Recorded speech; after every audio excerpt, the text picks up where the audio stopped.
All right, so 2021 AMC 10B problem 10.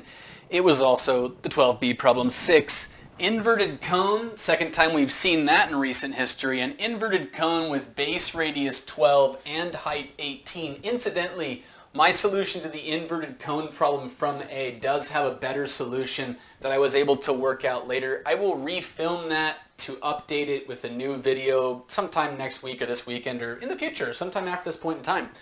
And explain how that works and why that other method works that you guys discussed in the comments as well. And I suspected something like that was up, and I knew I went the long way. It is what it is. Okay, so inverted cone with base radius 12 and height 18 is full of water. Since it's full, let's just find its volume, I bet, right now, because the water is going to be poured into a cylinder. So the volume of the cone is 1/3 pi r squared h. That would be 12 squared h 18. It's full, so we don't have to worry about anything less than the full amount of the cone. It's poured into a tall cylinder whose horizontal base, again, the volume of a cone is 1/3 pi r squared h. The volume of a cylinder is pi r squared h. Basically, the area of a circle times the height, that makes the cylinder. I would say it's like stacking CDs, but you guys don't know what that is. Tall cylinder whose horizontal base has a radius of 24 centimeters. That's a radius, not a diameter. So this one here is going to be pi times 24 squared. What is the height in centimeters of the water? Notice we don't need to know the height of the cylinder. Doesn't matter, because the water is only going to go to a certain height when the volume from this fills it up. So we're just going to set this equal to 1/3 pi times 12 squared times 18. And I know, you probably know the perfect squares of all. You can just calculate it. Don't bother. Come on, think. Look for chances to save time.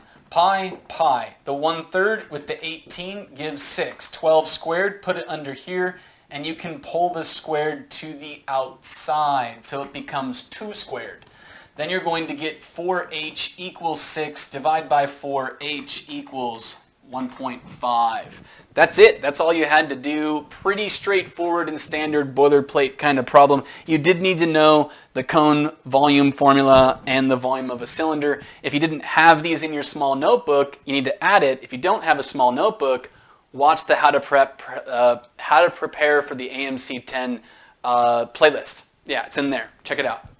All right, so we are on now the 2021 AMC 10B problem 12. It was also the 12B problem 7. I kind of like this question a lot, mostly because I didn't know what to do, but I figured it out, and I'll show you how I did that. Let n equal 34 times 34 times 60. What is this? Okay. What is the ratio of the sum of the odd divisors of n to the sum of the even divisors of n? Well, I knew that it probably involves prime factoring, because that's going to give you something about the number of divisors, so let's go ahead and do that. When you don't know what you're doing, just start finding new pieces of information and see if you can think about those new pieces of information. So you're going to have from the 34s 2 squared times 17 squared. The 63 is going to have a 7 and a 9, which is 3 squared. 27 times 10 is going to be 3 cubed times 2 times 5. So then now we can say finally that n is going to be 2 to the 3rd times 3 to the 5th times 5 times 7 times 17 squared. Okay, that's a lot. I really don't want to find all those divisors, and I certainly don't want to add them all up. So that must mean there's some kind of underlying process going on that we can capitalize on. But we don't know what that process is, so what do? Well, we give up and skip. Or you don't. And if you did and came back to it, that's fine. Maybe you got other questions later or something like that. It's not always wrong to skip, but you should at least give it, I don't know, peek a little farther down the road. What I did was this. I said, well, let's just say n wasn't this. Let's say it was 12. If I did n was 12, okay, what are all the divisors? 1, 2, 3, 4, 6, and 12. Okay, what is the sum of the odd divisors? 1 plus 3. The even divisors is 2 plus 4 plus 6 plus 12. What does that equal to? 4 over 6, 12, that's going to be 24. It's going to equal 1/6. Why 1/6? I couldn't tell quite yet. What about prime factoring 12? It's 2 squared times 3. Is it because 2 times 3 is 6? Don't know yet. Let's get another example. Let's do 18. 18 is 3 squared times 2. So the divisors that are odd are going to be 1, 3, and 9. So you'd have 1 plus 3 plus 9. And the even divisors are 2 times all of those. Maybe there's something going on here. 2 plus 6 plus 18. I can see if I factor out a 2, I'm going to get 1/2. And that makes me think, let's see if we can see one more example and maybe you can figure out what's going on. 24 would be 2 to the third times 3. The only odd divisors of that whole set of 24 is 1 and 3. So if I did that, the sum of the odd divisors would be 1 and 3. I try to pick things with multiple different powers of 2 in them. That's what I chose for my exploration. 24 has 3 powers of 2, and that's what we have, so maybe it'll help. So 1 plus 3, then I have to do what? How am I going to get the even divisors? Well, if I do 2 times these, I'm going to get 2 plus 6. Then I'd also have to do 4 times them, so I would get plus 4 plus 12, and then plus 8 times them, because 8's another even divisor, power of 2 divisor, and so you're going to get 8 plus 24. Now, that makes me think, what did we just do? How did we get the even divisors? This one here blew it open for me. I could see it after this, but I had to get this far. 1 plus 3, if I factor out this 2, it's just reversing what we just did. We said it was 2 times 1 plus 3. I'm not going to have space there, so I'm going to go this way. And then these ones we got from 4 times the odd divisors, right? So you're going to have 4 times 1 plus 3, and then you're going to have 8 times those odd divisors. 8 times, not plus, 8 times 1 plus 3. Now, there are no other even divisors, right? This is going to be all of them. Can you find any even divisors that are not amongst these? You're not going to be able to, right? We've got 2, 4, 6, 8, 10's not a divisor. 12 is, and anything higher than 12 except for 24 won't be. So we've definitely done it right, and what you can see is whatever the sum of the odd divisors was, you've got that here, which means you could cancel it. You're going to get 1 over 2 plus 4 plus 8. That is 1 over 14.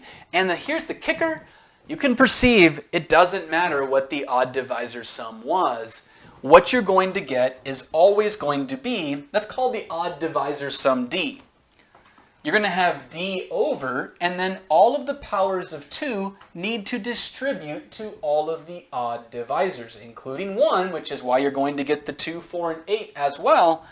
And so you're going to get 2 times D plus 4 times D plus 8 times D, and it doesn't matter what the odd divisor sum is, which is why we don't care what our odd divisor sum is. It stands to reason that for every odd divisor, you can multiply it by 2 to get an even divisor. And if you have 2 powers of 2, like we did here, you could multiply it by, or here, you could multiply it by 4 as well. That's why we've got 4 times 1 and 4 times 3 is the 4 and the 12, and 2 times 1 and 2 times 3 is the 2 and the 6. This had the same rule. That's why it's a 6, because it was 2 plus 4, the sum of the powers of 2, one at a time. So 2, 4, 8, if there had been 4 powers of 2, you would add a 16. And if you check this one as well, that's why we got 1 over 2, because there was only one factor of 2 in the prime factorization, so we could only distribute 2 one time to all the odd divisors. This is what it is. Since we had 3 powers of 2 in our example with 24, the answer for this one will also be C. Let's go to problem 13, and also for the 12B, problem 8. Hi guys, it is now Thursday morning in America. The day, I'm sure it is that way everywhere, just about, except China, where it's Chinese New Year. Happy Chinese New Year. More on that in a later video today, I hope. But for now, it is 2021 AMC 10B problem 14. which was also the 12B problem 8. Sorry about the light coming through my blinds from, it's early morning now, trying to get these filmed before I have to work later today, as many as I have time to do. And so I could put a blanket over the window, but I don't know. I don't have time for that. We gotta get filmed, right? So you'll have to deal with the limited aesthetic appeal, but I don't feel like it's gonna interfere with our understanding too much or block diagrams and things like that. We'll see. I'll refilm if I have to, I guess. 3 equally spaced parallel lines intersect a circle, creating 3 chords of lengths 38, 38, and 34. So how do you get 2 chords of equal length? Only if they're the same distance from the center. So if I go like this, we'll put a pretty big circle here, I guess. That's not that bad looking of a circle. Could be a little bit more round down here, I suppose. It's kind of hard drawing from the side. You're not drawing straight on, but that's good. Okay, so center here, okay, and we're going to have 2 chords. They have to be the same distance from the center. So I'm going to call that distance perpendicular distance. The distance from a point to a line is always measured perpendicular. That's going to be D. We don't know what it is. And this distance here, let's say it was here instead. This distance here is also D. Okay. So the other one's 34, which means it's farther from the center, but it's equally spaced, so probably should have been, whatever, we don't really care. It probably should have been tighter into the center, but that's what happens. Just pretend, right? And, oh, but it actually isn't that, yeah, that's right, yeah. So then this is going to be a distance of 2D, because it is... the distance between these 2 lines is 2D, so the distance between these 2 lines is 2D. Why? Because they're equally spaced parallel lines. Okay, now what? What is the distance between the adjacent parallel lines? In other words, what's 2D for our problem at least? Your problem might have looked different, or somebody else's might have looked different. How are we going to get that? Well, you're in a circle. And if I was playing the role of Sherlock Holmes or something, I'd probably be asking myself how the radius comes into play. That is the most significant feature of a circle. In fact, when you think about circles, you should immediately think, what's the radius? Where's it located? How do I use it in this problem? Because the radius is always the most important thing of a circle. It's part of area, it's part of circumference, and maybe several other things. But always think about the radius. I mean, not when you're not thinking about circles. I mean, that'd be weird if you're like, trying to eat a pizza and you're like, radius. No, that would be weird. Don't do that. Just when you're thinking about circles, always think about the radius, right? So what are we going to do? We're going to draw, if this is 38, when you connect the center of a circle perpendicular to a chord, you bisect the chord. So these will be 19, 19, 19, 17, and 17. And then furthermore, now we're going to draw that radius we talked about. We're going to draw it over to the edge. And when we do that, we get Pythagorean. And so now you're going to have d squared plus 361, which is 19 squared, is equal to r squared, because the radius is the hypotenuse of this triangle right here. You're also going to do that going up here. Why not? Because where else are you going to draw? Are you going to draw, oh, I wonder if I draw the radius out here? No, don't draw it to a random place, man. Draw it to a place that could benefit. And so this is going to be 17 and 3d, and you're just going to square those lengths. You're going to get 9d squared, which is basically 3d squared. And then you're going to get plus 289 is also going to equal r squared. Now, we don't want to actually know what r is, so let's just subtract and get rid of it. So if I do 361 minus 289, add 11 to get to 300, and add 61 more to 11 to get 72. Don't subtract. 72. This will be 72, and then I'll have negative 8d squared plus 72 equals 0. Let's move the 8d squared over to the other side. So we get 72 equals 8d squared. How is that? Can you see that on the... It's on the thing. Maybe I should put it over here just in case. So 72 equals 8d squared. And then you're going to divide by 8 and d equals 3. And that's not the answer. Ah, that would have been so good if they put it here, huh? Probably would have got several of you guys. But for us, we're lucky. 2d is what we're looking for, and 2d is 6. 2d is 6. Let's get to the next problem. All right, here we are on the 2021 AMC 12B. It's problem 9. How well do you know your log rules? What is the value of log stuff happening? Well, let's analyze. I've got a base of 2 here, a base of 40 there, but there's a 2 here and a 2 here. Gosh, I wish the 2 was down here. How do we do that? Well, let's look. If I have log base A of C, we can use change of base formula and make that log base B of C over log base B of A. Basically, the C goes up, the A goes down is how I picture it, and you pick a new base of whatever you want. But we could also do that this is equal to 1 over the reciprocal of this, which would be log base B of A over, so this is a big fraction, log base B of C.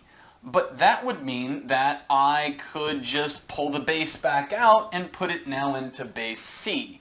And so you will get 1 over log base C of A. So then what does that mean? All together, it means that log base A of C can be written as the reciprocal, 1 over log base C of A.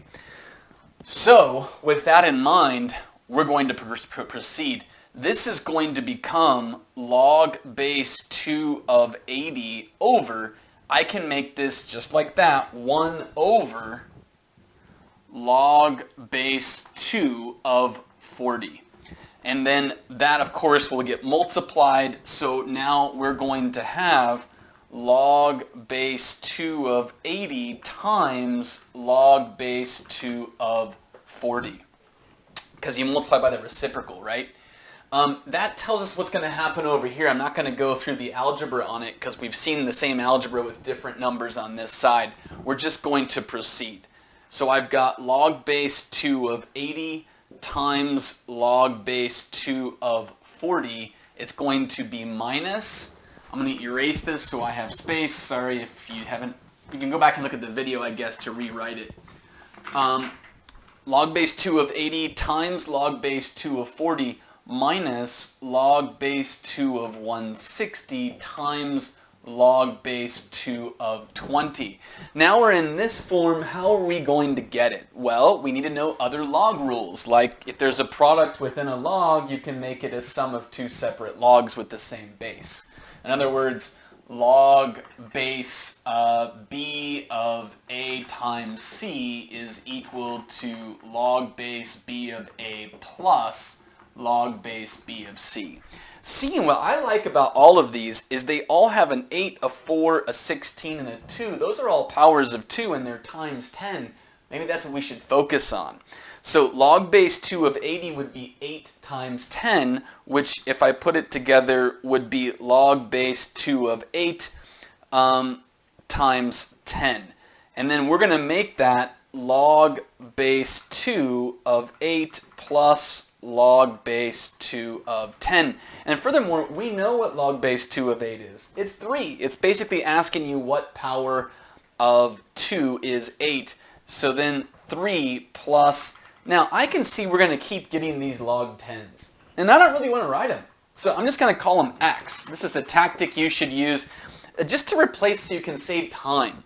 So 3 plus x, and then we can see what these are going to be, right? This one will be log base 2 of 4 plus log base 2 of 10. Again, the x, right? And log base 2 of 4 is 2, so this becomes 2 plus x. Then minus, on this one, we're going to have log base 2 of 16 plus log base 2 of 10. That's going to be 4 plus x. And on this one, log base 2 of 2 plus log base 2 of 10, that's going to be 1 plus x. Okay, let's distribute. We're going to get 6 plus 5x plus x squared minus, over here we will get 4 plus 5x plus x squared. Just beautiful. Why is it beautiful? Well, because it is. 5x cancels 5x, x squared cancels x squared, 6 minus 4. What a great problem design. A lot of people don't know this one, this right here. Add it to your small notebook, and let's get on to problem 10. All right, and here we are, the last problem of the 5 problem set of 6 to 10 for the AMC 12B, the year 2021. Two distinct different numbers are selected from the set from 1 to 37, so that the sum of the remaining 35 numbers is the product of these two numbers. What is the difference of these two numbers? Wow, how are we going to do that? Well, it talks about the sum of the remaining 35. My thought was maybe we should know the sum of these numbers. And so I thought, well, that's just the, as we call the triangular numbers, its sum is n times n plus 1 over 2. Plug 37 in, it's 37, 38 over 2 is 19, 37 times 19 will be 37 times 20 minus 1. That's going to be 740 minus 37 equals 703. Great. What are we going to do now? Well, we have to subtract two numbers. And here's kind of how I got the idea of how I was going to approach this. We just want to know the difference of the two numbers. So maybe we should, think about if we're subtracting two numbers, let's just not try to brute force it with guess and check. Let's go with minus a plus b, because we're going to be subtracting two numbers. We don't know what they are. The remaining sum would be this. This is the remaining sum, and it has to equal the product of these two numbers, namely a times b. So already I see what's going to be coming right at this point, and hopefully if you've got experience, you will too. If you don't know, this also appeared on the AMC 10. It is once again Simon's favorite factoring trick is what it's called. Simon's favorite factoring trick. I don't know, again, it's not really called that outside of the AOPS community. If you're not part of that community, you probably never heard of it called that way. But Simon, I sense, is becoming immensely more famous this year. He was a worker with AOPS. I don't know what he did for them. Like he was, I don't know, one of their employees at one point, and he contributed to the writing of one of the books where this factoring trick was first discussed. And within there, it became known as Simon's favorite factoring trick. So his fame shooting way up right now. Buy stock in Simon. Here we go. So we're going to move these over. You're going to have 703 equals AB plus A plus B, because it was minus A minus B, and we are subtracting. So now we are going to find, let's see, we are going to do A times B plus 1 plus B times what? We don't have it. So the way Simon's factoring trick is going to work is we need to add 1 right here and factor out a 1, and then we also add 1 here and over here. So we're actually going to get 704 equals A plus 1 times B plus 1. Okay, so from there, we need what? We're taking two numbers out. We got that, moved it over. Yeah, plus A plus B. So we need to prime factor 704. And 8's going to go in. 4's going to go in. How many times? Well, 4's going to go in 25 times to each 100. You've got 7 of those, so 175. And then 1 more. It's 4 times 176. 4 is going to go into that as well. So it's 4 times 4, 160 would be 40, and you've got 16 more. So it looks like it's 44. And again, you've got, various things here. Right now we're at 16 times 44. This doesn't work precisely because 43 cannot be one of the numbers. We're only going up to 37. Let's pull another 2 off over to here. We will be at 32 times 22. That's going to give us, if I use these numbers are both in our set, well, not quite what we need, but A plus 1 would be the 32, for instance, and so A would equal 31. B plus 1 would be 22, so B would be 21. And then the difference in these two numbers is going to equal 10. That's the answer. Let's get on to the next one.